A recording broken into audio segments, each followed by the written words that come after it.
So, hi, welcome to Binge Buddies Automatic Pig. I'm your host, as always, Bryan Dressel. With me, as always, is Matt, Zombie Dog, Elliot Ness. Yikes. I know where you're going with this. Famous cops. Well, it's either going to be, well, it can't be fictional cops, right? It's either going to be famous movie cops or just famous cops, like real cops. We'll find out. Technically, Elliot Ness wasn't a cop. Well, He was a treasury agent. we'll see. We also have Joel Frank Bullet DeWitt. Okay, so it's movie cops. Yeah. Every time we have a new one of these series, my mind starts Rolodexing through the other names of the series. Yeah. So like No Time to Rock, that hit, and then it was What We Do in the Shadows, and then Who, when, where, and why we do in the shadows. yeah. So I rely on you for precision on that one. You missed Reggie's 4-barreled ice cream. Yeah. And Alice in Zombieland. We have so many great names. How did I miss that? It's like Reggie. That's the best name and the best series we've done. Yeah, I don't disagree with that. But that was also Eagles. Unfortunately, that was before we had Ryan John McClane Lutens. Well, I'll take it. You pick it, motherfucker. I had to give that to somebody other than Matt, because otherwise Matt would never shut up about it. That's right. I'll happily steal it from Matt. Yeah, my head can only get so big. First, I get all the ass kissing on the group chat, and now I get his name, so it works out. Yeah, Ryan's having a good week. It is. Well, I took down Al Capone, so fuck y'all. Yeah. With tax evasion. Congratulations. I did, yeah. Well, That really dramatic ending of tax evasion. Joel drove in one of the best car chases ever put to cinema, Yeah, so okay, fair he enough. does have that going. And that's after, Even though that's a film Joel probably has never seen. and will never see. I'm guessing that is just never going to be in his strategy. Am I going to Because get you're a not a name Steve for this McQueen movie, fan, or You already because got of it. It's older Bullet. films? It's in your Bullet? name. Yeah, Bullet. Yeah. It's in your name. 1970. No, 60. Yeah, I was gonna say 60. 68, I think. Yeah, we It's did a. Oh, that was the Mustang. Maybe it was 70. In hindsight, though, Joel, we did compare you to Steve McQueen, so that's got to be worse. Oh, okay. Yeah, All right. that's I know what this it is. person. Steve McQueen is the only guy in the world who can wear a tweed jacket and look cool. I think Joel could pull it off. Well, I was going to say Clint Eastwood kind of pulls it off in Dirty Harry. He doesn't look cool, though. No, he does look like a huge dork. Just like Yeah. a Yeah. He's got the cool sort of like, the cadence to his voice, but he doesn't look cool. Whereas Steve McQueen looks cool. Yeah, Like tweed jacket and a turtleneck. Like I can't argue. I'm looking at Steve McQueen right now, and he definitely looks cooler than Clint Eastwood. Which I'm sure Clint Eastwood would hate to hear. That just makes me happy. He can go talk to his chair some more. I'm ready to start talking about Season of the Witch Part 2. Daniel Hurley, Cochran's in this. He plays the old man. I guess. He's using his magic with robotics. Fair. All right, let's talk. like Ryan might be onto something here. Is You're OCP welcome. just like, is that what happened to Cochran's? Like, we don't know his name. He's just casted as the old literally man. credited as the old man I in both guess. movies. That is kind of weird. You're welcome. Bridging gaps, people. I still have my theory from watching this whole movie. I'm like, Robocop, John Wick, same universe. Whoa. Hold on a second. Tupac is in Bullet? Does that sound right? Oh, that's a No. remake. Yeah. Okay. All That right. can't be a remake. I don't think it's a was- remake. I think it's just Joel- another film Joel called has Bullet. gone down a very rabbit hole. confused. We'll see him next week. Yeah. All right. Yeah. Sorry, Joel. No Tupac in the movie from before he was born. Would have Are been a hell you of a saying trick. Steve McQueen is? What? Are you saying Steve McQueen is reincarnated as Tupac? Is that what you're trying to tell us? What Yes. is time? Now we anymore? are. Only to get gunned down. And As far as I've been told, he's still alive. So You're one of those people. was it Steve McQueen or Tupac? Pick your poison. I mean, Why are we lending ourselves to Joel's like Joel's the one rabbit person. hole? Steve McQueen's still alive. so, somebody's got to still believe. Does that mean Biggie's alive too? No, just Steve McQueen. Not even Tupac. No, just Steve McQueen.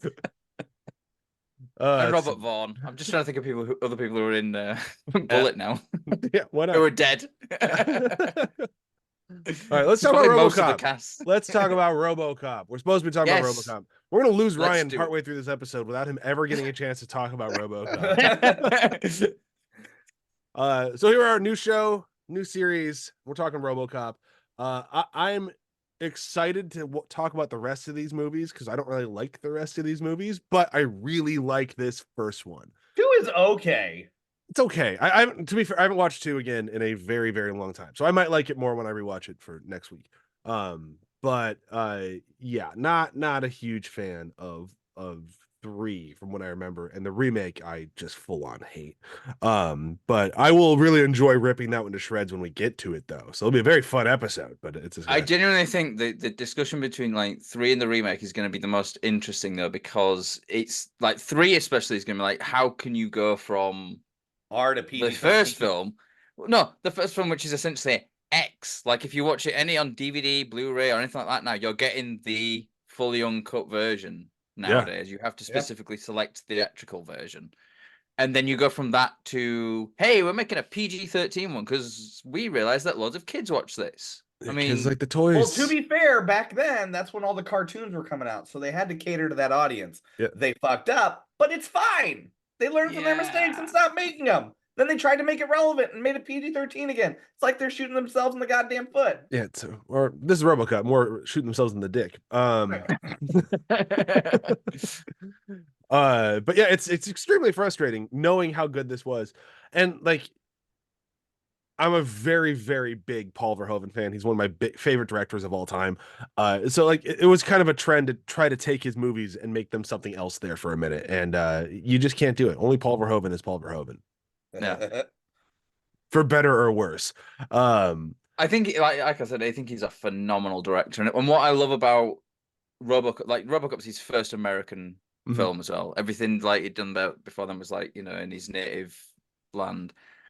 And he brought a real European eye and sensibility to the film. And it was like that. I think that's what sort of like sets it apart from other things. Like, you know, even his director of photography, Jos Vacano, is not American as well. So it's shot a little bit different. It looks different, and there's just something about it which, like, you know, even like they even talk about throughout the making of it. They're like, well, we need to think of a better title because it's, you know, it sounds really dorky and sounds really kiddish and everything like that. But you don't, and like they never got anything different, but it fucking works. Like you go into a cinema scene to see a film called RoboCop.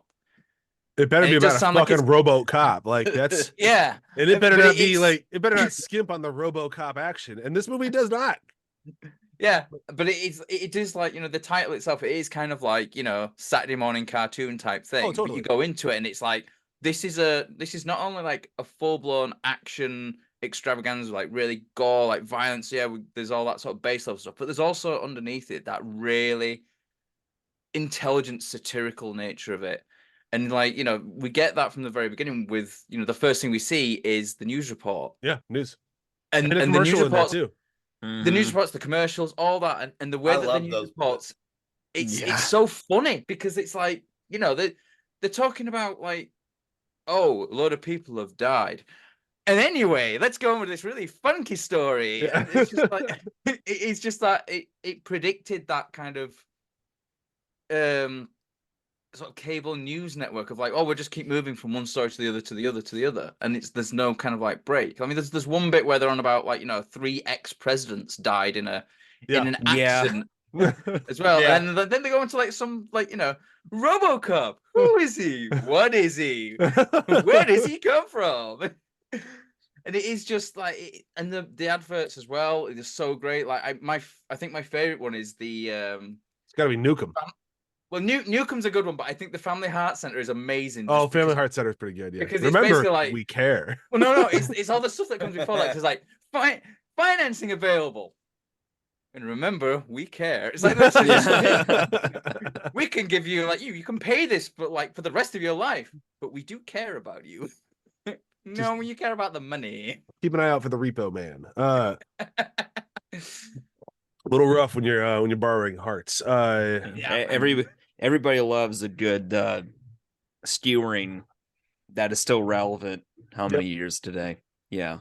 Oh yeah, that's kind of the problem. Is like this movie should not have aged so well.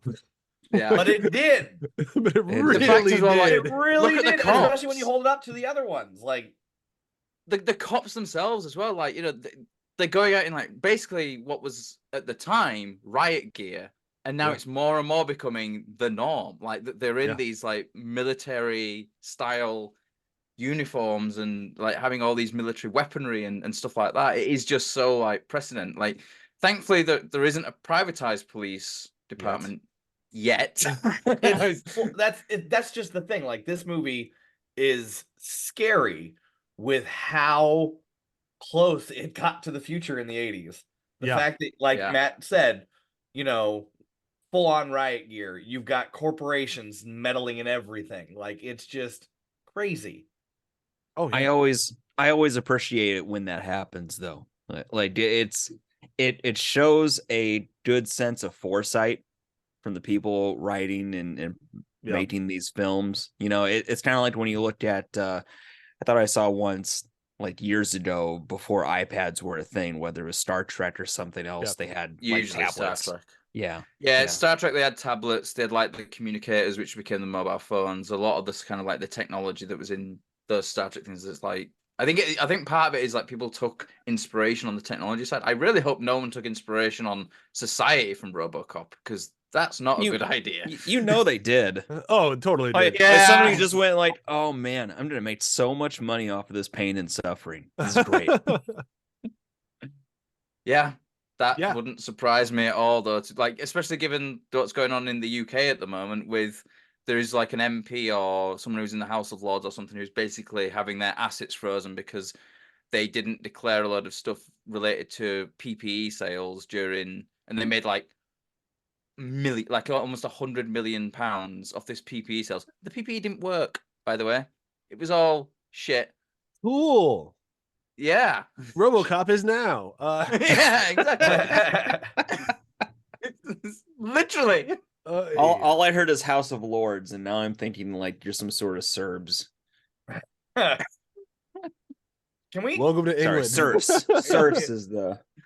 Can we talk about how this movie was nominated for an Oscar? Was it? Editing, right? It won. It was nominated for Best Sound and Best Editing.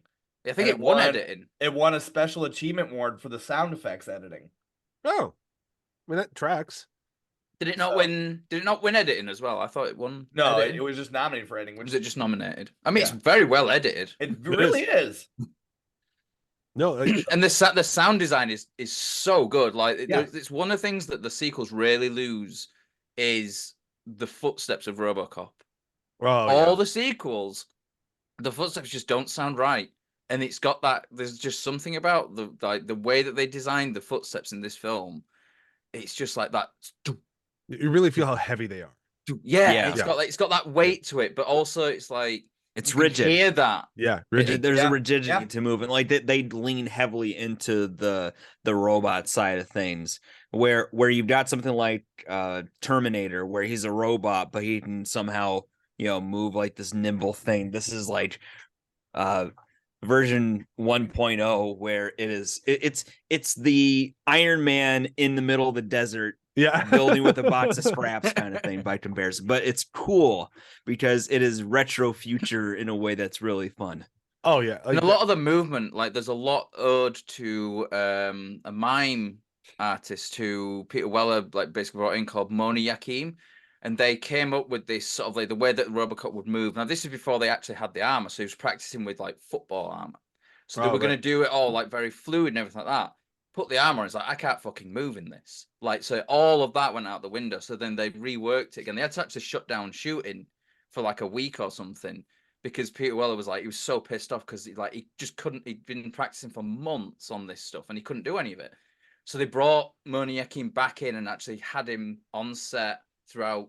I think the next half of the shoot, maybe it wasn't all the way through, and they basically reworked the movements, and it became this more robotic thing of like everything's like punctuated. So it'd do like a slow move and then just like snap at the end. So like the head move, it's like it's slow and then it finishes it off, and it's so. The movement itself is what makes that character. Like if you don't have someone in there doing that, it just doesn't work. It acts like hydraulics. Like that's the really cool part about it. And you can see the actual mechanical pieces of it on the outside. You look at his ankle, especially. It's pretty apparent. Or like whenever he like takes his gun out, like whenever he takes his gun out of his leg, it's just like, oh, that's just a lot of robot leg. Like it almost kind of like weirds you out a little bit. I do love the leg holster thing, like the way it's like you can see the way they design it, like it moves out the front to make space, and the side comes off, and then the holster pushes out, and then he just like pulls it out. It's fucking cool. Yeah. Can you tell I love this film? And It's have watched it. No, not at all. Hundreds of times, probably. Like the first time I watched this film, I was 7 years old, and what was quite amazing because I was 7 years old, my mum recorded it off TV, and then as I was watching it for the first time, she kept. When it got to the really violent bits, she would really just stop the video and just record over it with what was on TV for like a few seconds just to get over the violence of it. So every time I watched it back, it would be like, you know, the bit where Murphy gets gunned down and killed. It's like, oh, and then it's Tom and Jerry's just like running off a little bit. And then it just goes back. That might be the best version of Robocop. Yeah. But then when I finally saw it like uncut, it was just like especially the fully uncut one on DVD, I'm just like, wow, this is insane. Like my head was going to like, how did they even manage to do this? Because there's so much blood and viscera coming out. It's like, where's the padding on the, like, especially in the boardroom sequence as well. Yeah, like the fully like the fully uncensored version of the boardroom sequence where he's on the table and then like more, and it's just all over the place. But it also like, I think when they kept cutting it back, they made it more violent, I think, though, because you get the point where after he's like, you've seen all this blood go everywhere, and then you get the line where he goes, someone want to call a goddamn paramedics? Like, he's mush. There's nothing left. And it makes that line even funnier. But, like, you know, when you cut it back, like the way that it's sort of cut back in the original theatrical, it becomes a bit more violent, I think. Yeah. I mean, I don't know. Like, for me, maybe I'm crazy. The violence of RoboCop has never really bothered me, and I don't know why. I think it's just because it works so well in the world that it doesn't feel like. I know it's more violent than most movies, but it doesn't feel as violent to me. Like because in the world it's so normalized, it feels normalized. It's that ultra violence in an ultra violent world, so it doesn't really. Yeah. It's like it's because the world it exists in is so ultra violent. The violence in there doesn't feel over the top. Yeah. To the point, like, but it's so over the top as well. Like when you read about Ronnie Cox being literally knocked unconscious by the squibs when they went off. Like he lost consciousness because of that. So some of the violence took me back, but within the context of this movie, it tracks with the world they're going for. You know, when you see somebody just having, you know, craters shot into them over and over again, it makes you wish for the Tom and Jerry cut a little bit. It does a little bit. like there's something. Okay, so kind of moving through the movie a little bit because we're a little all over the place, which is fine. That's my fault. Sorry, I get excited about talking about it. It's fine. Yeah.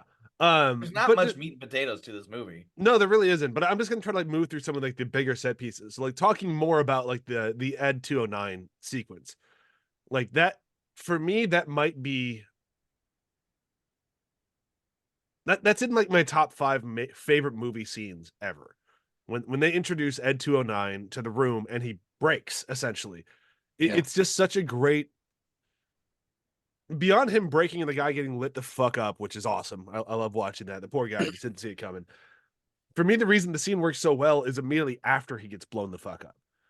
And you can hear people in the background like, oh God, this is so sad. Like they're just sobbing and they're just like, well, it didn't work. Like, I guess we're going to go back to the drawing board on that one. Like, no, I have a better project, sir. And like, they're just moving on. Well, there's still my favorite line of that is like, the guy's just like been turned into hamburger meat. Yeah. And what does Dick Jones say? I'm sure it's just a glitch, temporary setback. Yeah, temporary setback. Yeah. dude in bits over there, like not like 10 feet away, and you're just going, oh, it's just a glitch. We can fix that. We'll He'll walk it off. It'll be fine. And the Ed 209s are terrible. Like they are just the dumbest design things ever. So like, I kind of love them in a way. They're very 80s. Like I think Yeah. the idea of it, like because it's that sort of that era of the Reaganomics, bigger is better. Like I think that's even one of the taglines of the 6000 SUX. Yeah. Which I don't know if anyone ever, I don't know if you call that on the advert. It says like 6 miles to the gallon or something. Of course, why not? Solid.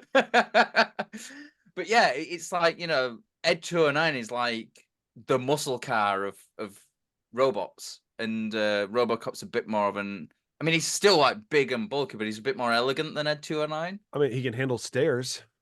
Yeah, that's So true. he's doing a little better.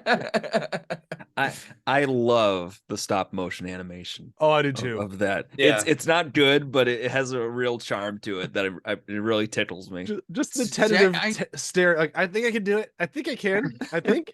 Yeah, I can. I can. Ah! I love how it falling down the side. They just flicked the model as well, and it just Oh yeah. tumbles Yeah, down. it just tumbles down, and then you have like this, like almost like Tauntaun-esque, like. You know what that is? Do you know what that sound is? It's I pigs recognize being, that. It's pigs being slaughtered. Yeah, Yeah. that tracks. They use it a lot. Yeah. It But definitely what I tracks. like about the boardroom sequence is that really good, the really great thing they do with, they have this full size mock up, and then they intermix the stop motion when it's moving, and it's like, you know, you can kind of tell like these days that it is stop motion, and like because like, you know, the actual live action performance stuff that they should basically shoot in that. You know, the frame by frame thing. It's like the quality's a little bit further down, but the way they sort of mix it between like the stop motion and the full size model, it makes it gives it more heft, more weight to it. So when he's like, you have the big full size one standing there, then you just see the smoke pouring out of the end of those gun barrels after it's. Oh yeah. It's just like you just see it, just like all this smoke coming out, and you're just like, oh, that's fired a lot of bullets as well. I also just like I love just thinking about the Ed 209 in the way of like trying to think about it from their point of view. And like from their point of view, yeah, that'll stop crime. Like that'll absolutely stop crime. Are you kidding? Like it gives you 20 seconds to stop whatever you're doing or you're fucking obliterated. Yeah. Like, there's no fighting it. So like I love the notifications. So like, I am now authorized to use physical force, and then it's got these two cannons that just. Yeah, that's physical physical force. Very physical, very forceful. Success. But yeah, like there's so much behind them that this makes it funny. Like I agree. I like the stop motion. It kind of gives it almost like a level of charm, kind of funny in a way of like, oh, it's kind of funny. Oh, it's a very funny murder machine, but it's funny. But yeah, like, just everything about that sequence kind of just sets the tone for me for the entire. Everything I think of as RoboCop could boil down to that sequence, which ironically Well, it is. has I no mean, RoboCop it opens the door for the whole movie, because then you have everything is set up, because you have, you know, obviously you have the old man who's at the head. Yep. And then you've got two executives that are kind of duking it out to get their robot front and center. Yeah, like the number two guy and then the young buck guy. Like Miguel Ferrer. I love so Miguel Ferrer in this movie. And you got Dick Jones, who Ed 209 is his baby, and then you've got Bob Morton with the RoboCop. And you don't believe that either of them are concerned with public safety. It's a pure id kind of thing. Like I want my idea to be the one, because then the boss is gonna like. Johnson says to him like, "Oh, too bad about Kenny." Then, and Bob Morton's replies literally just, "That's life in the big city." The dude just got murdered. Yep. In front of you. See, but that's perfect. That's exactly what I was gonna say, because he saw his window. He's like, "We're here. Let's roll out RoboCop." And see an opening, you go for it. He does, and he's great in this role. He's great in anything he does, but he is really good in this role. Yeah. So that's one of those.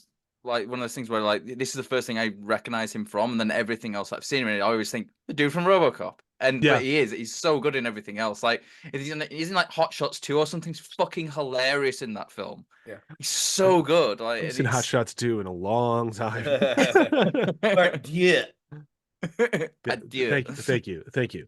Oh, one thing I did kind of skip over that I do just want to mention, because we talk a lot about this sort of stuff on the show, and we have a movie that does it well. I don't want to forget it. This movie's opening with Murphy arriving at the police station is some of the best, like, exposition being both shown and told, but knowing that perfect balance in any movie ever. Like, just walking through, like, you learn so much about the police station. Paul Verhoeven and his co-ed showers really likes them for some reason, throws them in a lot of movies, but still says a lot about that police force. They're so close, they're like family. It's not anything else. Like, they're just like, yep, this is where we're getting ready. Like, you learn so much both by just seeing the actual, like, police station and hearing these people talk to Murphy about the world he's moving into. Like, I'm a transfer to this place. Okay, well, we work here. Like, it's a lot of stuff. Okay, like, we're here and we are learning all about this world, and you learn the entirety of this world in a few minutes. Yep. But it's done so well between showing and telling. It's like, this is perfect. Like, you could write a whole book on how to screenwriting in film on this one scene. It's so good. It's context and situation, and it is because of that setup that they're able to sneak in that level of world building, like blatant up front.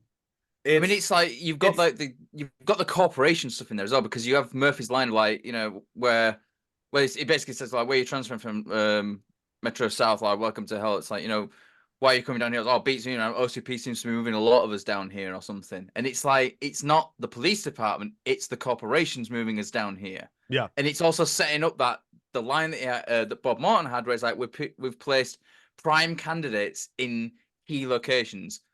Basically, you're betting on someone. You're basically moving people around so they can get killed and you can have their body. Yeah, that is the plan. Well. We want somebody, good candidates for RoboCop who are probably going to die in these areas.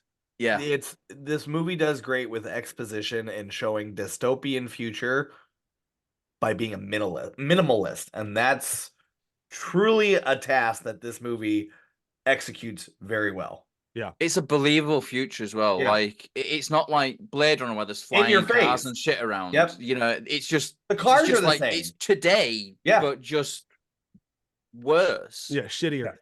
Yeah. I don't know. Detroit could still. I'm not gonna go there. They gotta win. They gotta win today. They gotta win today. But even down to, like, this, like, the police work, like, that is a believable future of, like, him and his partner are like, all right, yep, we're gonna go out, we're gonna go fight the crime that we can find. Yeah. Like, it almost has, like, a Judge Dredd feel to it of, like, I was just thinking the exact same thing. Like, you know, it reminds me of in Dredd, where he's got in the film with Carl Urban, he's talking to Anderson, and he's basically saying there are how many crimes committed, we can respond to like 2% of them.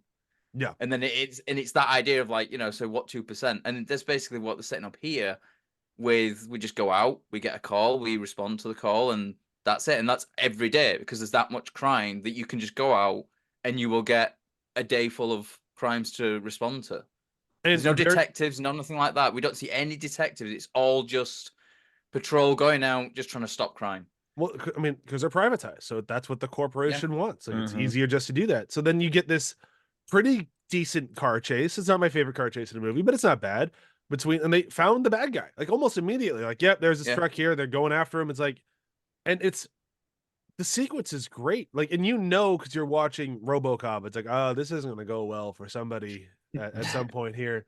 But, like, you have, like, even like, you just have Peter Weller hanging outside a cop car with 2 handguns. Just like, Yep. It's just fucking ridiculous. And he actually hits one of the guys, and the way they reply with that is by chucking him out of the van. Like, can you fly, Bobby? Oh God, Clarence, no. But that's the thing. Like, they set up Clarence really well in this scene as well, because immediately they're setting him up as, like, a really intelligent villain as well, because he's basically saying, like, speed up. It's like, well, we're not going to be able to run. It's like, slow down then. You can see the way his mind thinks. Like, okay, well, we can't run. Right, well, what can we do? Right, well, we'll be more tactical on that. Yeah. So then he lines everyone up outside, and then he's like, kick the door open, and then, like, they blast, but the cops gone round the side. But it's also like, you know, I love that whole setup, like, because immediately you get to know the gang. Yeah. That's what I was going to say. Quickly. That's where I was going to go, because these villains are villains, and it's not just Clarence Bedecker. You've got Ray Wise, who plays Leon. You've Yep. got Paul McCrane, who plays Emil. Felton Perry plays Johnson. All these guys are very well-known actors. Johnson's the They all board guy. play. The board They guy. all You're thinking play Joe dicks. Cox. They all play assholes. You know, Yeah. you got Paul McCrane, who was an asshole in ER. You've got Clarence or Kurtwood Smith, who's the dad in That 70s Show. Ray Wise played Satan in Reaper. Like, all of these guys are really good. Ray Wise is in Twin Peaks. Yes, Like, he was. So all know, of these guys are good at being bad, and they are in their element in this movie. And they do a really good job by making them all like formable foes. Like Yes, they're bad dudes that they could, any one of them could be the main bad guy. right. And they make Clarence just that much worse. That it's Worse. like, okay, I get why he's in charge. Yep. Mhm. And you learn all of I love that the when they design. kill. Yeah, the design's great, but like you learn all of it when they kill Murphy. Like you Yeah. learn so much about that gang by how they fucking murder Murphy. Like, Yep. Murphy He has a thinks real he's bad got day. Johnson and Emil to rights, and then the rest just come out the woodwork, and then Leon and Clarence come out, and you're like, it's game over. And just whole body parts just like breaking away in huge chunks as he gets shot too. It's miserable. I have always had like this slight aversion to this movie, like kind of like this movie and The Thing always just have these moments that are just like they're just a hair too much for me. And The Thing, it's the chest bursting scene because yikes. Always had a problem with that. I love that. That's my favorite. You mean the defibrillator? Yeah. Yes. Yeah. Where, When yeah. the hands When you go said in. chest burst, I was thinking that's Alien. That is, you know what I mean. Just eating scene. It's too much. And this one, like, it really just, it's so fucking cold. Like, this murder is just brutal. Like, you just get the absolute joy from the guys killing the cop. And Murphy is just so helpless. And it's like you got Joe. You got Joe is just starts, laughing his ass off as well. The He's way just it starts, they blow off his hand, and then they proceed to lay into him with shotgun blast after shotgun blast. And you're thinking, this guy can't still be alive. And yet that armor holds up, and it takes a bullet to the brain. And he's still fucking alive! Yeah.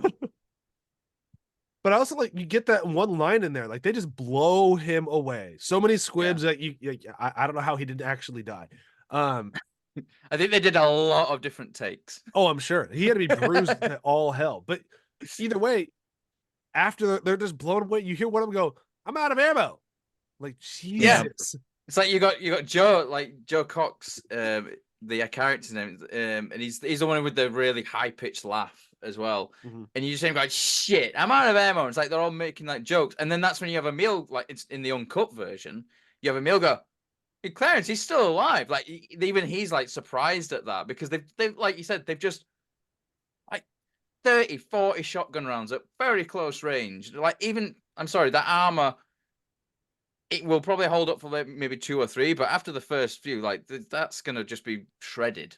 Oh yeah, and it's so brutal, and it's like they're loving it. Like Clarence shoots off his hand, and he makes a joke. It's like, "Give the man a hand," and it's insane. Like, but it is so brutal, and it's like what Paul Verhoeven was going for is like Robocop is an American Jesus, and this is the torture, like this is the torture before his resurrection, and you got a lot of other sort of like stuff later on, like when he's walking on water and all that sort of stuff. But that's why it's so brutal, because he wanted it to be as brutal as possible, and like that was one of the sequences that was trimmed down the most by the MPA, even to the point where in the theatrical there's a wide shot looking down just before you cut to the helicopter. They cut that out because you could just see all this blood, and it just looked like like a slaughterhouse floor. There was just so much blood and stuff on the floor, on the ground. And but it's one of those things. It's also a really well put together sequence as well, because you cut in between. You see Murphy, like his pain. You seeing the gang, like and they're like enjoying it. And then you cut into Anne, who is just getting traumatized watching her new partner just get murdered. Yeah. Lewis kind of fucked up. Or because she looked down at his dick. Yeah, don't look at the dick. Bye, Lewis. But now that he's dead, we get RoboCop. Yep. I like the sequence of them building RoboCop. It's very cheesy, but it's kind of fun. And Yes. like you need a sort of cheesy, fun sequence after watching Murphy get fucking murdered like that. So like Yeah. having the whole argument, like, look, we're able to save his arm. Why? I told you to lose the arm. Lose the arm. But again, it's setting up again like more of that coldness of, Mhm. you know, this is not a person, this is a product. Yeah. You know, this is not like, you know, I don't care about the arm. That's not what, that wasn't in my product to design. Lose the fucking arm. And course. you know, you've got lines like, you know, well, he's legally dead. We can do pretty much what we want. It's like, okay. Yeah. Like lose the arm. And There it goes. it also does a really good thing of setting up the passage of time. Yeah. It's very subtle because you have New Year's. the New Year thing. Yeah. Like, you know, we're looking at what we've seen before and it looks quite warm. So you imagine that's kind of summertime. So we're seeing at least 6 months has passed At least at this point. Yeah. Did they ever say how much time does pass? Like I know it has to be No, enough they that don't explicitly say how much time has passed. Which I kind of like that though, because I like how it's just done in subtle ways. It doesn't like hit you over the head with it. I have to Mhm. imagine it's more than 6 months if I was guessing, just because of they described that his family moved on.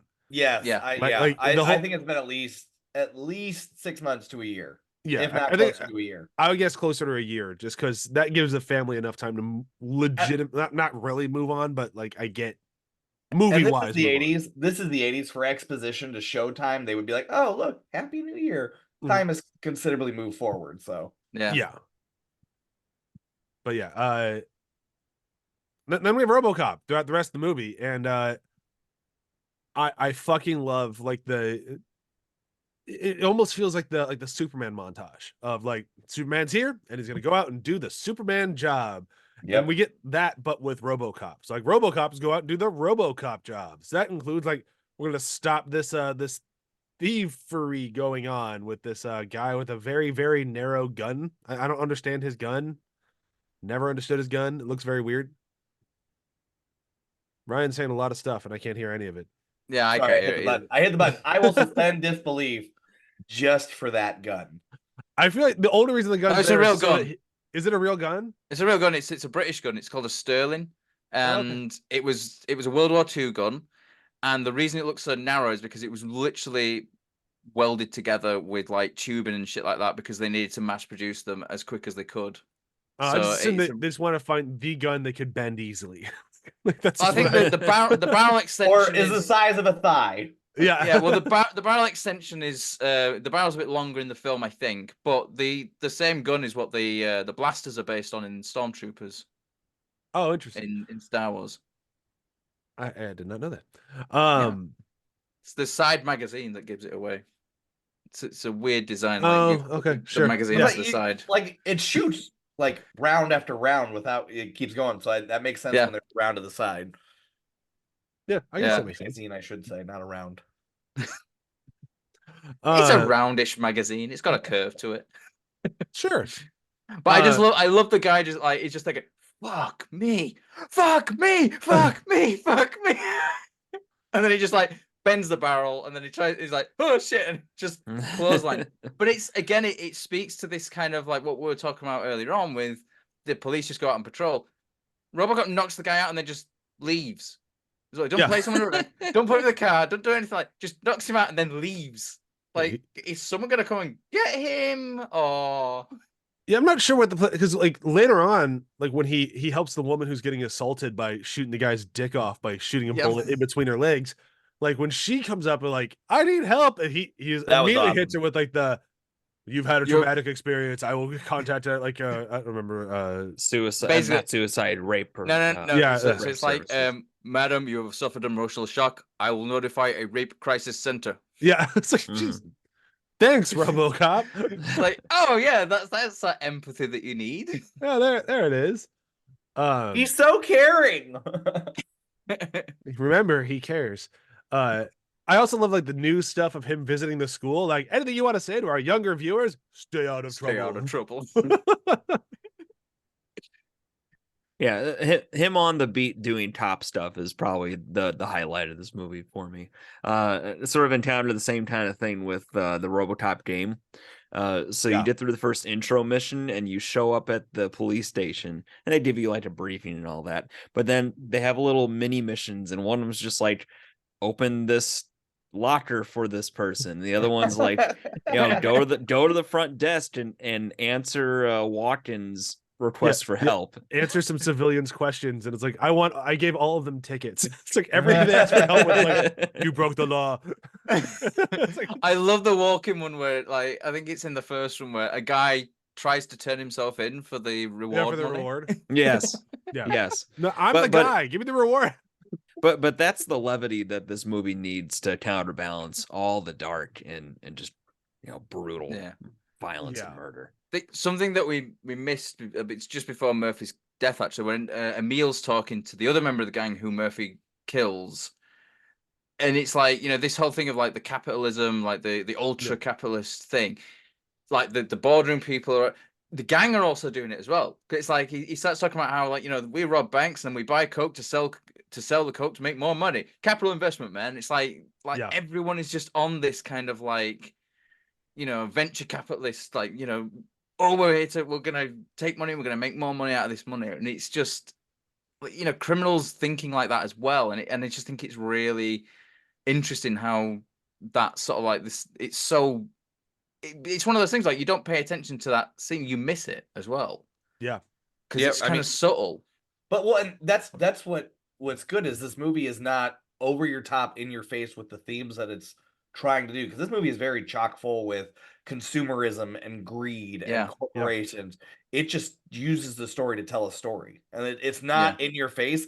It is believable, which makes the universe that much more compelling because it sucks you in. You really think that this is like crime is going crazy because everything has been privatized and no one wants to do it. It's just believable. Yeah. So, it's just insanely well done. Like, it's just, moving a little bit more through the movie though. So like as he's doing his patrols, he's starting to get a little, like, you're starting to see, like, you see it almost right away. Lewis clocks the fact that he like spins his gun the same way Murphy did before he got murdered. She's like, whoop, think he's still in that can. That gun is incredible as well. Like, like, so originally they were going to give him a Desert Eagle. Now, Desert Eagle is about a foot long, the whole gun. So it's a big ass gun. It looked like a toy in the Robocop, like with everything on, with the big gloves and everything, and he couldn't even get his finger in the trigger guard. Oh, that's funny. What they did is they built this thing, like they called it the Auto 9, and it's basically a Beretta 93R, which is a 3-round burst pistol as well, which is why it's got that 3-round burst. And it's got like this extension. I think it was like nearly 2 feet long or something. But like they got like the balance on it really well. Like Peter Weller talks about like spinning it. Like he was saying, like, in this interview that I saw with him, he's got a lot of experience with that. He grew up in Texas, so he was like he grew up around guns, and he used to do the spinning stuff as a kid. And he was saying, like, what was great about the Robocop gun is it's perfectly balanced, but it's just like spinning half a baseball bat.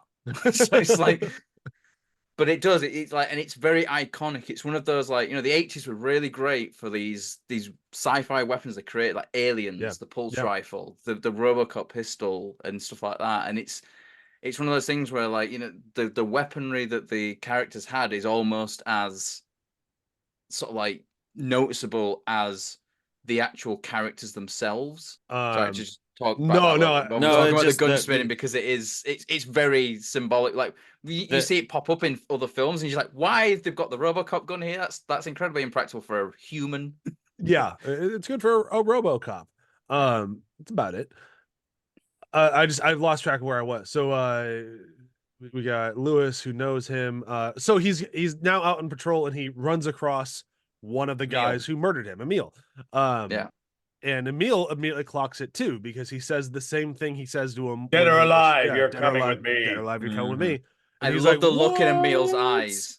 Paul McCrane, man. Paul McCrane. He sells it. Just that perfect. No, we killed you. You're no. We really killed you. It's the look in his eyes as well. Before he starts going about "we kill you," there's this. Wait, what the fuck? It's like, and it's just like, I know you. You're dead. Yeah, we killed you. And they just start shooting. It's like constantly, just like, we killed you.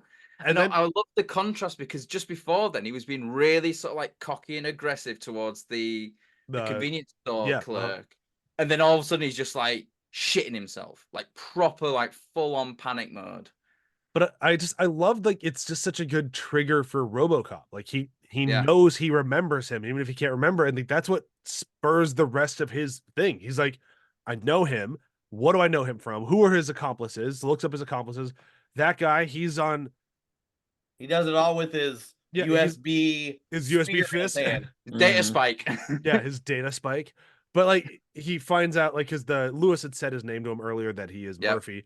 So then he finds that, oh, one of his accomplices is listed for murdering Murphy. She said, I'm Murphy. This guy killed me. Yep. Yeah. Mhm. And then we get him going to like the drug place, and now he's fucking pissed. And Well, going you got to the drug place. him. He goes to his own home.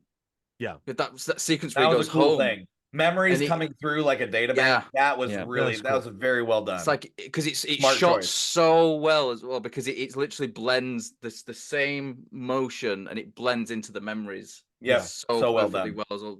Like I think it's great. And you have the sequence in the nightclub as well where he goes to get Leon, which if according to Peter Weller, the most dangerous sequence he ever actually shot in the film was walking down those nightclub stairs. Because it was a real like sort of nightclub, so the stairs are like concrete or something. There's Oh, flashing lights and all that stuff. He's got to remain standing RoboCop, still. yeah. Yeah, he didn't have the legs on it, so he's doing it all by feel. But if he missed one of those steps, he goes down. He's breaking his neck. Mhm. So Oy. he was saying he was saying that was the scariest thing they had to do because it was so different because of all the flashing lights. It was like really messing with your thing. So he's had very little peripheral view Yeah. with the mask on as well. Oy. But that club sequence is where I started my theory that this is the same universe as John Wick, because we mentioned a lot in John Wick that people just show up and just start murking people and they're just gonna keep dancing. They're just having a great time. It's the end of the And, world, man. People don't care. And this is People the don't same care. thing. Somebody gets a gun smacked out of their hands and some dancer just grabs it. He's like, yeah, I'm just dancing with a gun. And then now." just dances with it. Dystopian future, man. So did anyone know? Well, I don't know if you even knew it was, but there's a cameo from Paul Verhoeven in that sequence, Oh, really? and it is Is the he the bit topless where, lady with the huge boobs? funnily enough, no. So the bit where Leon kicks Robo in the groin and it hurts his like it cuts to someone who's like going down the camera going like this. That's Paul Verhoeven because like That they were tracks. all he had some sort of bug or flu or food poison or something like that. So he was proper out of it, and then he just like someone stuck the camera in his face and he was just like going like that, and they stuck it in the film. That's funny. Well, that works. I mean, it tracks. Losing track of where I'm in this movie. So at this point, he's trying to kill all the other Now- guys.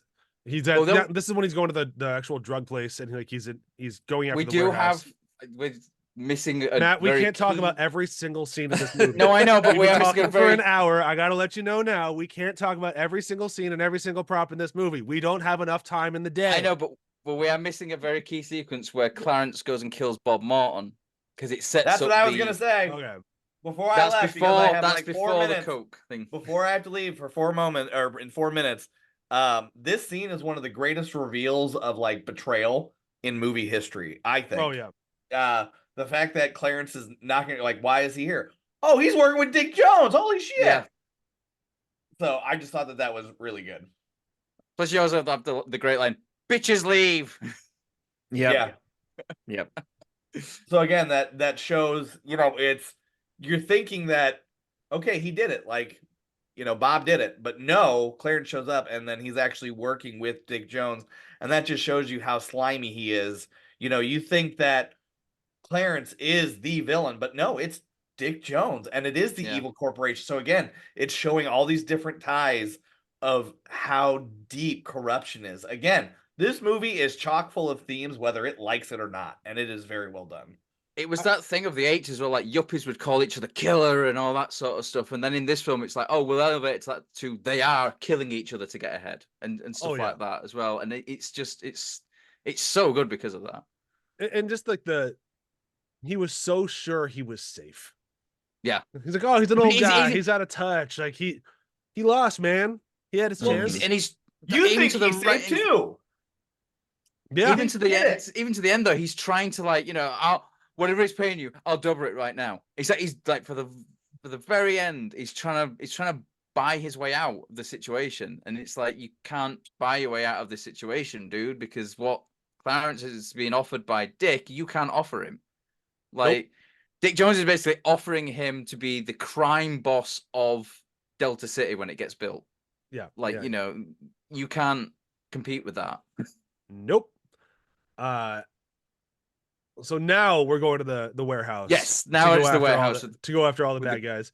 One of my favorite sequences in the entire movie. I love I love the ridiculousness of RoboCop's like non-shooting hand, like the one that just kind of goes up behind him whenever he's firing the gun.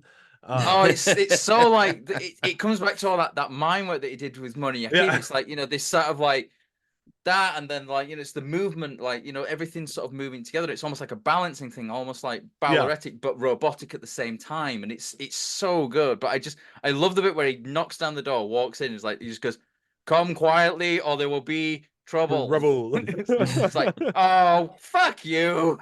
He just opened fire, and he just stands there and takes it before he's like, and you can almost see like, because we don't see the perspective of it, you can sort of like infer though that he's basically going, there's a target there, there's a target there, there's a target there, there's a target there. Okay, I'm going after that one, that one, that one. It's almost like this processing of like the machine getting ready to just move. And I love that, because they're all opening fire and it's doing fuck all. And then he sets off, and it's just like, you're dead, you're dead, you're dead, you're dead. And it's just like the dude, like, he does like a non-locking just straight up, and the guy's like, ah.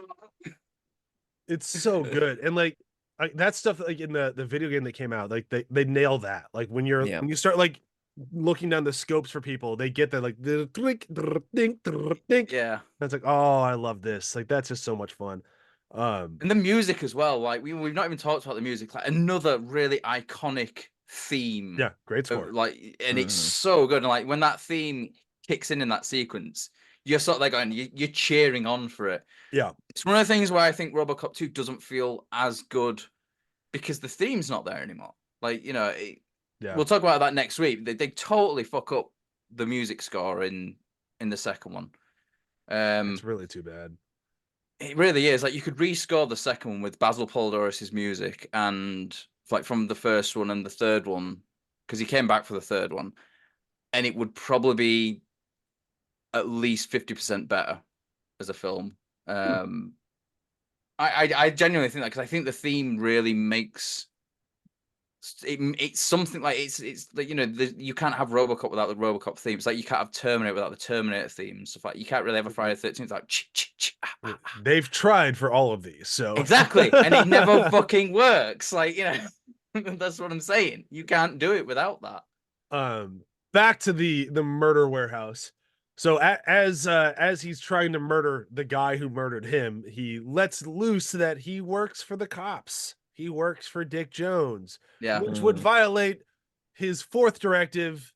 He can't kill that he doesn't know about yet, though. He doesn't know about, but still, that's why he can't kill him, which is a bummer for him. But yeah, so there he goes. The guy gets to live to fight another day. Everyone else that Clarence works with is pretty much fucked. Except for like the one that the directive that actually stops him from killing him is Uphold the Law, because he's technically murdering him at that point, because he's you know, he's given up. But I just love that whole sequence where he's just throwing him through like big plate glass after plate glass. Oh, good job that he didn't shoot any of those out. Dick He left those standing. I'm Dick Jones. Yeah, some good stuff. And it's like the makeup effect as well, that like, you know, each time he goes through, there's more cuts on his face, and it's so well done. I have to leave at this point, but I will say this when I leave. This movie's good, it's a classic, but this movie has some of the most satisfying villain deaths ever. Oh yeah, and we need to make sure we have time to talk about them, so we're gonna kind of jump through the rest of this. But Ryan, thank you so much for joining us today. Well, thanks for guys going early, but yes, enjoy talking about the villain's death, because every one of them you're like, yeah, fuck you, you got what you deserve. Yeah, we'll see you next week on RoboCop 2 though, for sure. Yep, bye guys. Toodles. Toodles. Why not? But yeah, so because he says he works for Dick Jones into RoboCop's face, RoboCop has now recorded it, and now there is evidence. Yeah. So that means that now Dick Jones needs to have somebody kill RoboCop. Who better to ask than the guy who's already having to do everything? So he gives him some really big fucking cannons, and decides he's going to send the bad guys out for him. And if the bad guys can't do it, he owns the cops anyways. He's going to make the cops do it. Somehow, some way, Robocop is going out of commission now. We have the sequence where Robo goes to the OCP office and then he tries to have Ed 209 kill him as well, and that's how Robocop he gets all fucked up with, like, you know, his armor gets all damaged, and it's a real I think it's quite a good sequence considering it's a blend of stop motion and live action. The way that they do that with, you know, they have the life-size model Ed 209 when it's not moving, then they've got like stop motion animation. There's like 1 or 2 shots of Robocop with stop motion where he's like interacting. I think it works really well. It, like, you look at that sequence today and it still holds up, I think. I mean, it looks older, but it doesn't look like, it doesn't pull you out of the movie. It still works. Right. And it's still like, it's still funny, like kind of in a funny, not the right word, but it still kind of works. So you're still like smiling while it happens. Like, it's like, I enjoy this. It's charming. But I like him going against 209. I hate the way he beats the 209 by just going downstairs. But it makes sense though. Like, it genuinely makes sense of like, no, it does not make sense then make a robot that can't, that's supposed to be full on police force, they can't go downstairs. Yeah, but that does not make sense. It's the idea of like, you know, big is better. It's like, well, what about if the criminals run downstairs? We'll figure that out. Well, look at the Daleks, for example. They can't go up or downstairs. They can hover. They fix that. Yeah, well, maybe they fix that in Ed 210. I don't think they did.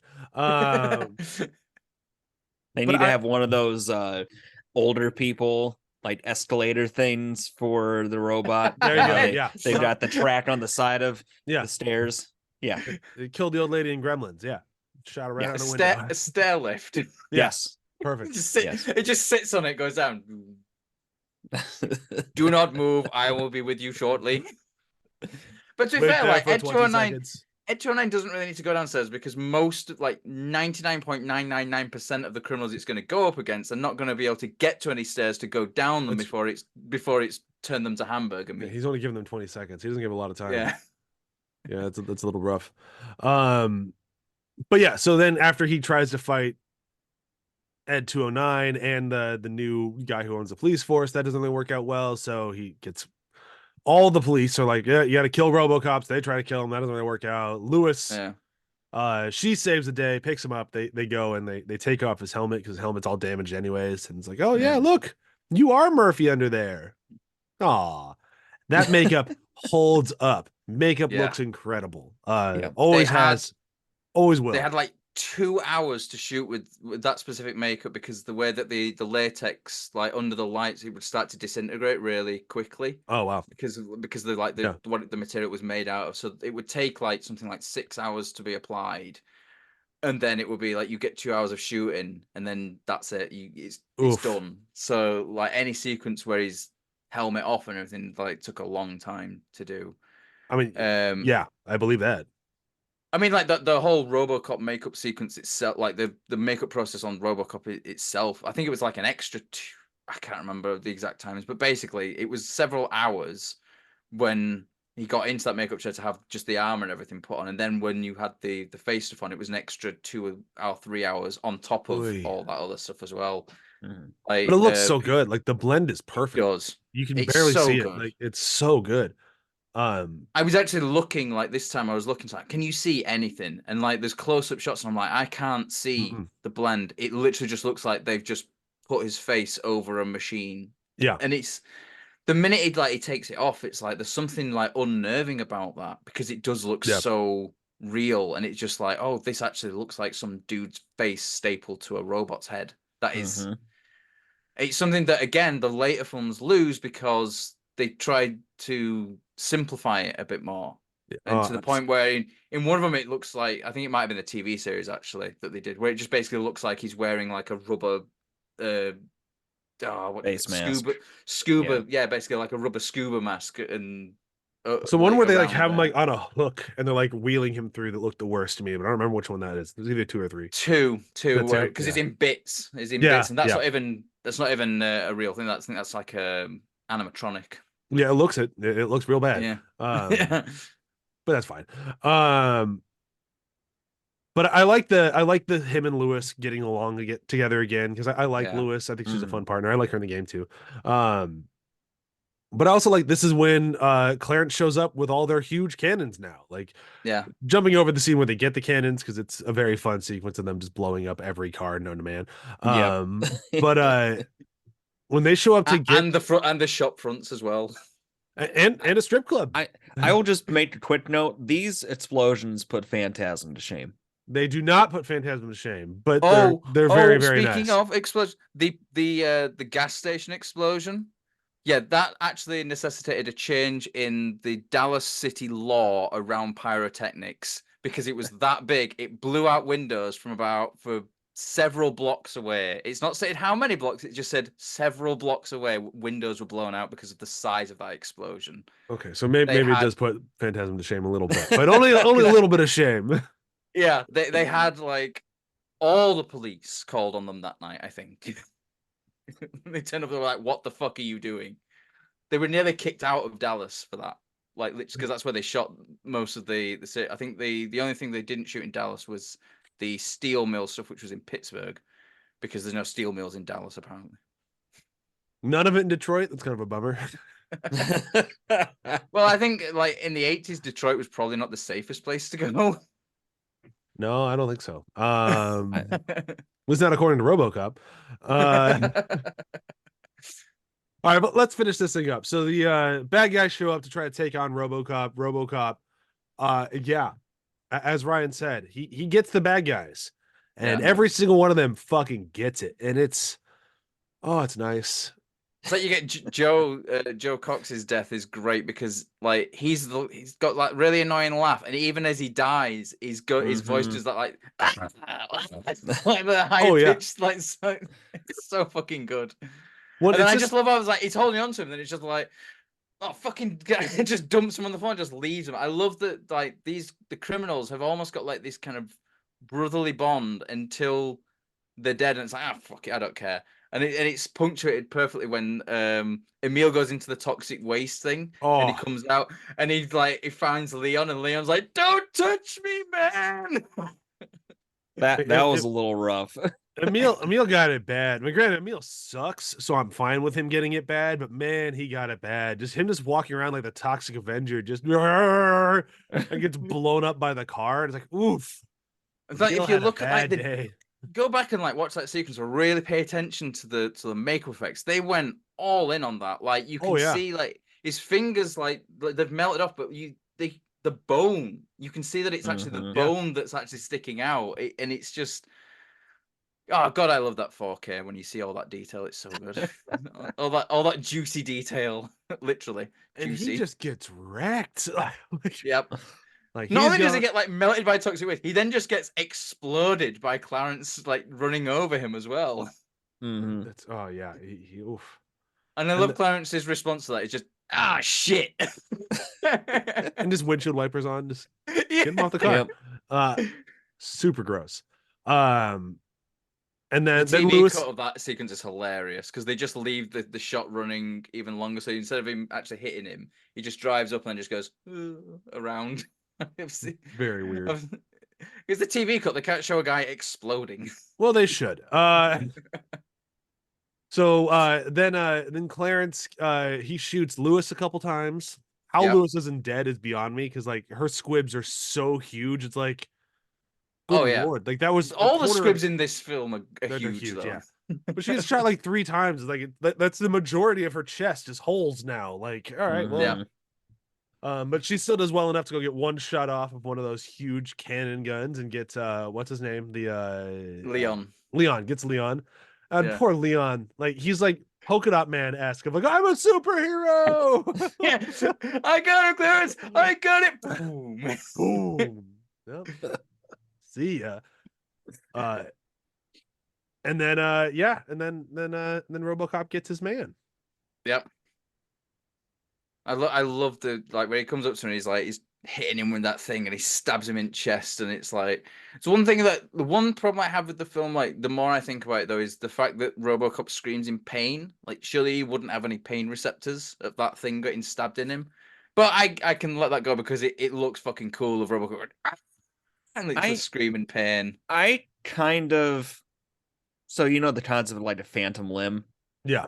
Yes. Yeah. Okay. I sort of took it as that a little bit more. I Just did like the human response is to be that, because even you're not feeling pain, maybe it's like the human, like I'm panicking because I can clearly tell this is not right. Yeah. I buy that. Yeah. He just I'll buy stabbed that. a huge pole into me. Like that should hurt. And like, so I would, if it was not supposed to be actual pain, I buy that. I think that works. Yeah. And then Data spike to the neck for poor Red Foreman. He's gone. Which was a last minute addition. Like they were trying to come up with like, you know, how can we kill Clancy? Because the data spike was never actually intended to be used as a weapon. Yeah, it was just like it's a really right call to like stabs him in the neck, and it's like you just see like the hand and it pulls out and then it's still on rope. You just see the blood just go just splat right on. Yep. Mm-hmm. And then just cut to him just like the blood spurting out of his neck. It's so good. Bye, so Clarence. And he's gone. All the bad guys are gone except for the corpos. So we got to go take care of the corpo people. Yep. A little bit. It's still the future. The corporations are still going to win, but at least we can get rid of the bad guys that are directly responsible for the situations that we are in.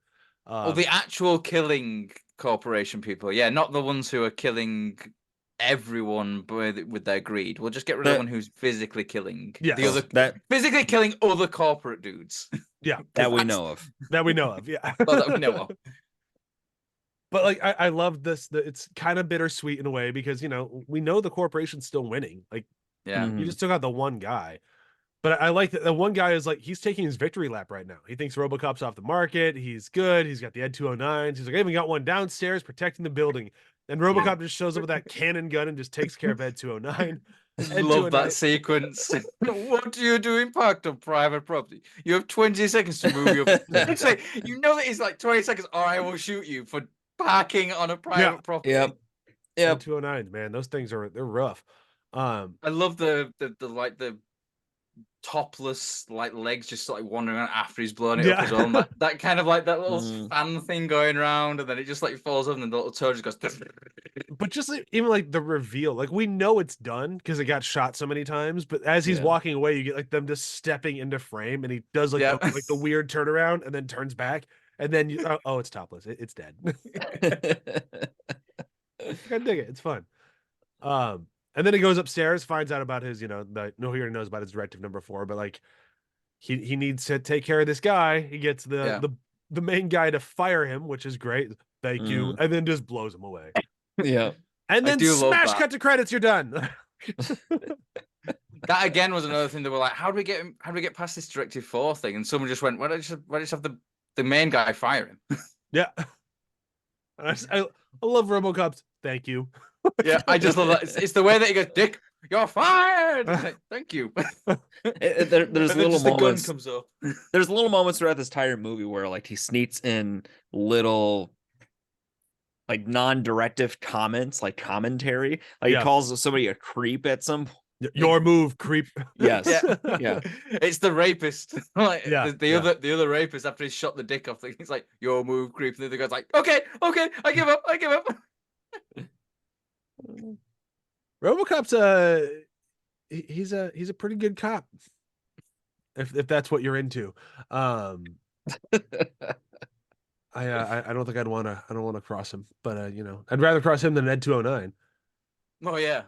20 seconds to not die. Good luck. You have littered. You have 20 seconds to pick up the litter, or I will shoot you. The wind took it. I can't catch it. Yeah. Ironically, he would be causing more litter if he did like turn you to meat chunks. That's true. There'd be a lot of just kind of dead people. At least with Robocop, it has the whole he'll live kind of thing. That's true. It does. Yeah. Are we ready for quotes and moments? Yeah. I mean, I've got a shit ton. Yeah. You can pick one. You burned your chance to do more when you decided to go on a 5-minute explanation of a gun. The question is that long. Question is which gun am I talking about? I'll go first because my quotes they're both from Clarence because of course they are. I had two, and I'm just gonna go with one because I'm gonna be nice.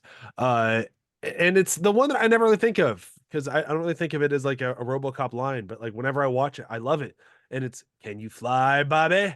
Like it's just like, oh, you're just so heartless. He works for you. It's like He is brilliant. Like the character of Clarence is so good with just like can you fly, Bobby? And later on, there's like the sequence where everyone pulls the guns on him. And he goes, "Ooh, guns, guns, guns!" And it's just like he's just so quippy and so great. so good. Yeah, yeah. So that, and then my favorite moment from the movie. I always kind of go back and forth on like my favorite RoboCop moment because it's tough because he's just so fucking iconic throughout the entire movie. But I think it's the one that we were just kind of joking about, and it's the "Your Move Creep." Like I love the whole sequence of like shooting between her legs to get the guy's dick off. Like I think that's hysterical. That entire sequence I think is just absolutely brilliant. I love it. And as somebody who like grew up really liking Clockwork Orange, it felt kind of like it's making fun of Clockwork Orange. And I appreciate that too. So yeah. Fair. It's a great montage. Yeah. I'll do mine before Matt tramples all over him. Trample all over them. So my favorite, I thought about doing kills because they're all great, but I think the humor in this really won me over in this first movie, especially the commercials. Yeah. The commercials are all really good. Nukem. It's that you caught it. Like it's basically Battleship except with nuclear warfare. And there's this tad at the end where it's like the dad talking to his son. "That's it, Buster. No more military aid." I love the tag for the game. "Nukem. Get them before they get you." Yeah. And then it's like another great family game from Butler Brothers or something, Yeah. or whatever the company's called. It's like, yay, nuclear warfare! Such the whole family. Good shit, man. Wholesome fun. The quote, and I didn't know that if I was going to go with this one, but there's this stupid TV show that plays in the background every so often. I know the quote immediately. And there's this guy that just looks like completely deranged, like hair flying over, the huge mustache, like googly eye size eyes. And every time it's him with a couple of scantily clad women going, "I'll buy that for $1." and it's just dumb starting out, but they do it 2 or 3 times like a recurring joke, and it gets funnier each time. And somebody even references at one point, like talking to, I don't remember, somebody's talking to another person. They go, "I'll buy that for $1." Oh, it's the executive who's talking to Bob Martin when that's right. Yeah. He's talking about, "I've got a couple of models coming over." And he's like, "I'd buy that for $1." It's like, yeah. I just how we had an entire episode of RoboCop and never once brought up "I'll buy that for $1." It's well, exactly, because it's one of the funny things is like that has become so synonymous with the film. Like when the first trailer for the game launched, the top comment on the YouTube video was, "I'd buy that for $1." Yeah, and it was like 30-odd thousand likes within a couple of hours or something. That comment, it's it's so synonymous. Anything that comes out with RoboCop, there's always like someone will put something like, "I'll buy that for $1." Yeah. The 4K Blu-ray when that was announced, "I buy that for $1." Like it's just everywhere, and it's just like you said, it's not even the main narrative. It's just these little TV series that are just on in the background, and it's so good like the way it does that. I'm gonna go with my line first, because it's not really comedic or anything like that. I think it's just such a great line that it's sort of like boils down to like exactly what is going on with like RoboCop's psyche, and it's the sequence where taking off the helmet, and he asks Lewis about his wife and son. She tells him that they moved away and all that sort of stuff, and he's just sort of sitting there, and he just says, "I can feel them, but I can't remember them." Yeah. And it's such a great line, that, and it's just the way that Peter Weller sells that as well, where he's just sort of like staring off into space, and it's just this sort of like they took everything from him, like he can feel them, but he just can't remember his family, and it's so heartbreaking, really, and it is that sort of, you look at RoboCop as like a first time view through, you think, oh, this is a fun action film. You go back through, and there's more and more sort of like levels in it where it becomes a tragedy.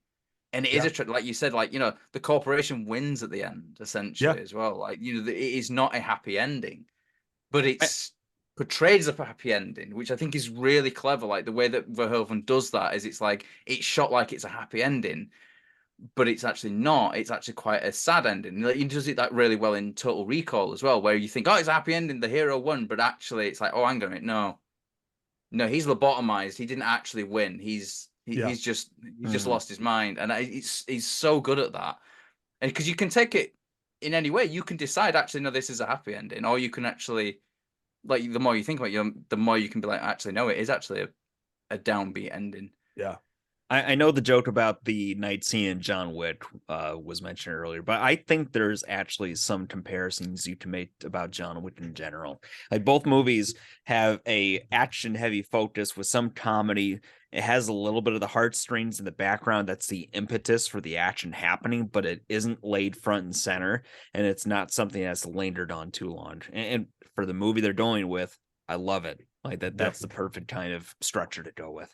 Yeah. Yep. My favorite moment, like, we've talked about a lot of the, like, the action sequences and all the sort of stuff, and I love action sequences, so like I can't really pick one out, so I'll go a little bit left field, and just the introduction of Robocop, the way that they do that, it's slowly, it's piece by piece. You see, like, in his perspective, you see the arm first, and then they have the reveal of, like, there's the first person perspective of him getting up the first time he's online, and they're presenting him, and like, you can just for a split second can see him on a TV monitor in the corner, and then they go to the police station, and then you hear the footsteps, like, and then it's through that frosted glass as well. You don't see it, like, it's everyone's reaction. Everyone's like, what the fuck is that? What's going on? And everyone's like running through, and then, like, even then the next time you see him, it's through bars.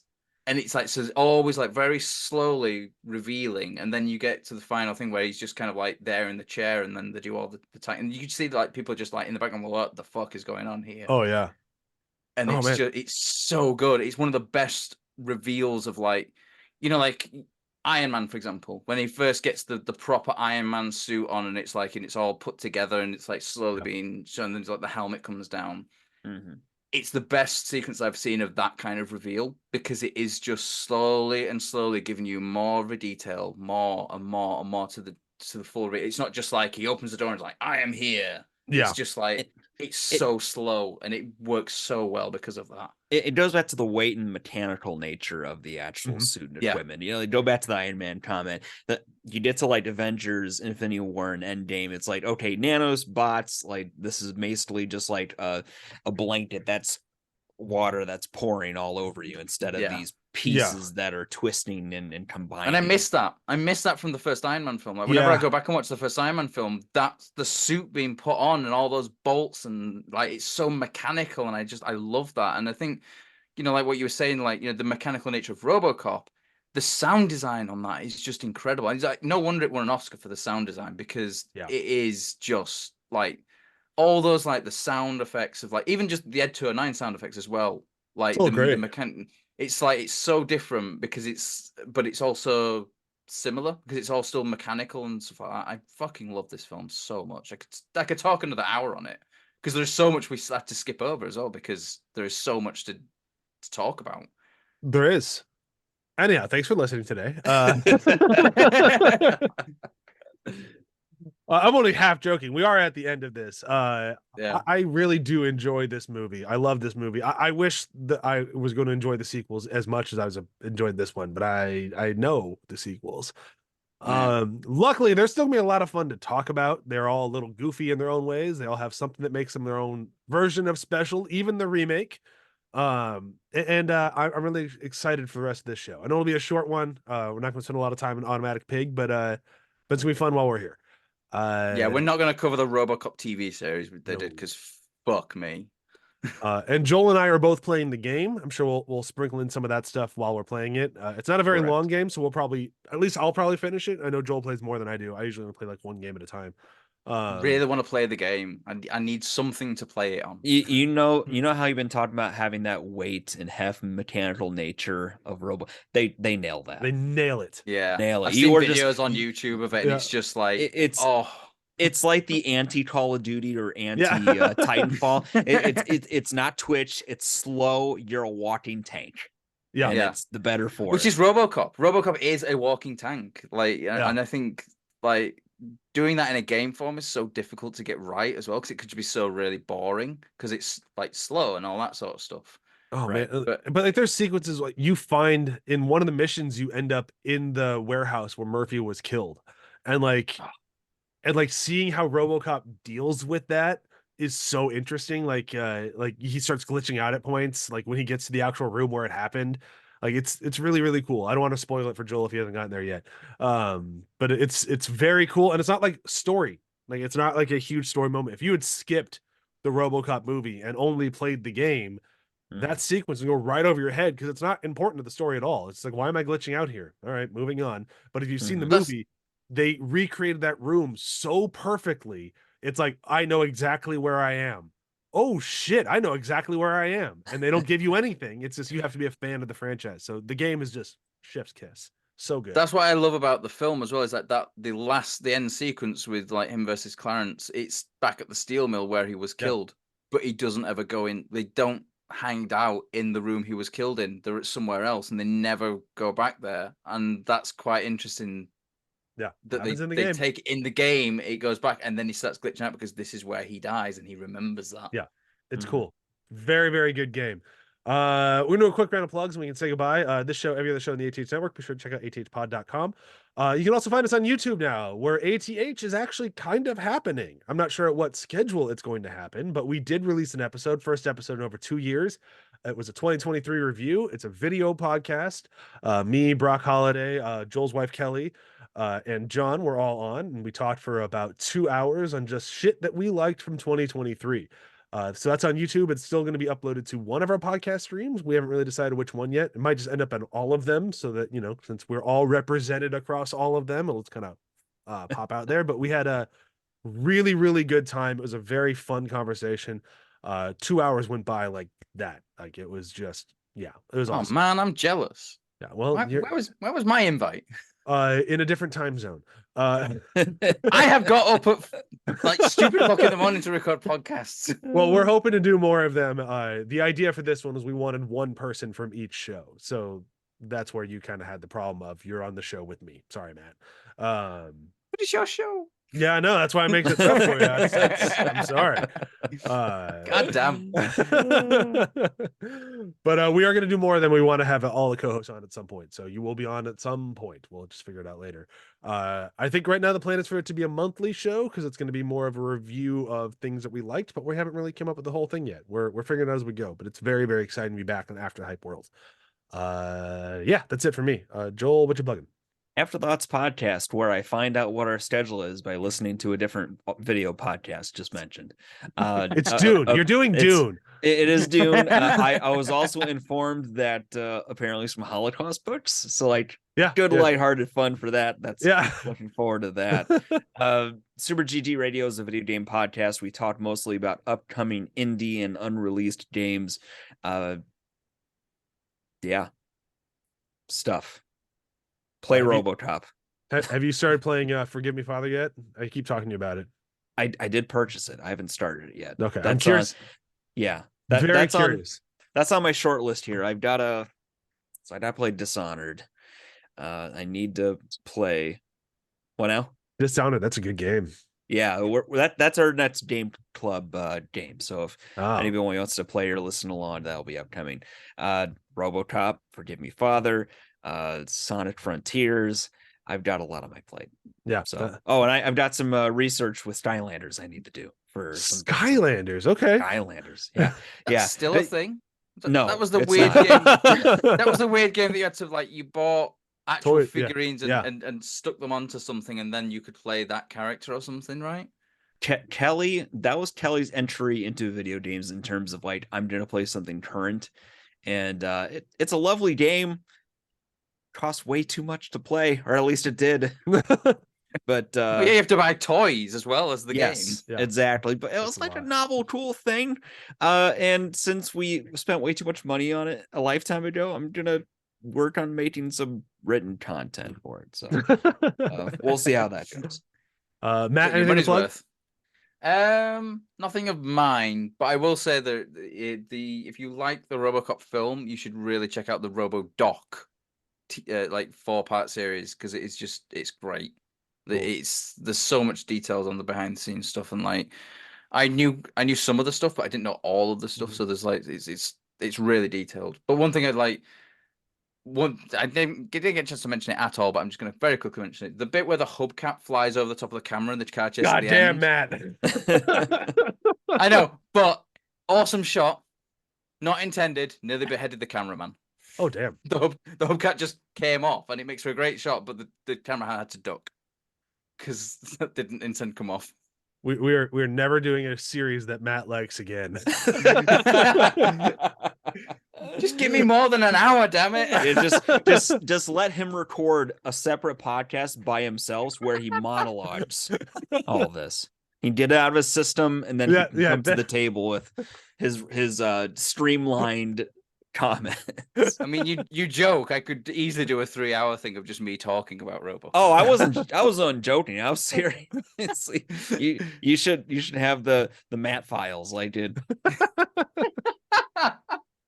The M files, like Yeah, a weird version of the X files. All right, we're saying goodbye. Thank you so much for listening to our first episode of Automatic Pig. Tune in next week. We talk about RoboCop 2. Joel will not be in next week. We will miss Joel dearly, but we will have Ryan back for an entire episode. So You're gonna have my favorite kind of episodes, one without me on it. So but you still I have to look watch forward listening. RoboCop 2. And then I do. I plan on watching. You will hear my thoughts. Yeah. on RoboCop 2. Good. All right. It's Bye, enjoyable. Bye. Bye. Bye.